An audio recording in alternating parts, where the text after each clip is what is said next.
Hi, this is Sandro, and you might be wondering why I'm wearing a suit in a beautiful place like this. Well, I'm in Marco Island, Florida, and I've just finished presenting to a lovely group of people who've flown all the way down from New York and other parts of the US. But I wanted to share with you today a little thought that may involve you just grabbing a piece of paper and a pen.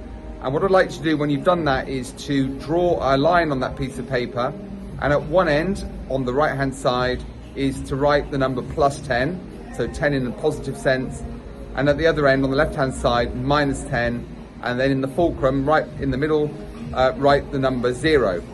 And what I'd like to do is to think about something that you are pretty good at. It might be advising clients, handling objections, on the telephone, it might be work-life balance, anything you think you've done pretty well at, and give yourself a score which one presumes will be on the positive side of the 0, so somewhere between 0 and +10. Give yourself a score, let's say it's 7, and then I'd like to think about something you're not so good at, something you find challenging, that stereotypically you think you should improve, and maybe that's a -7.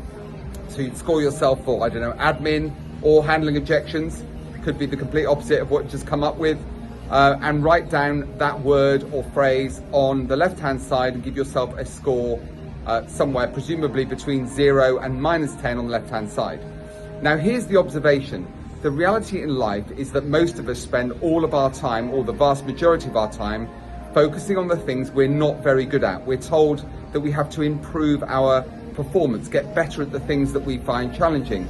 The reality is that if we spent as much time and effort and energy on the +7 in this example, as opposed to the -7, there's a very good possibility we will become world class at whatever is on our list as a +7 right now. So instead of focusing on making -7, -5, which frankly isn't really going to improve things very much, try and focus on making the +7, +9, or dare I say, even +10, and see what a massive difference it makes to your life and business.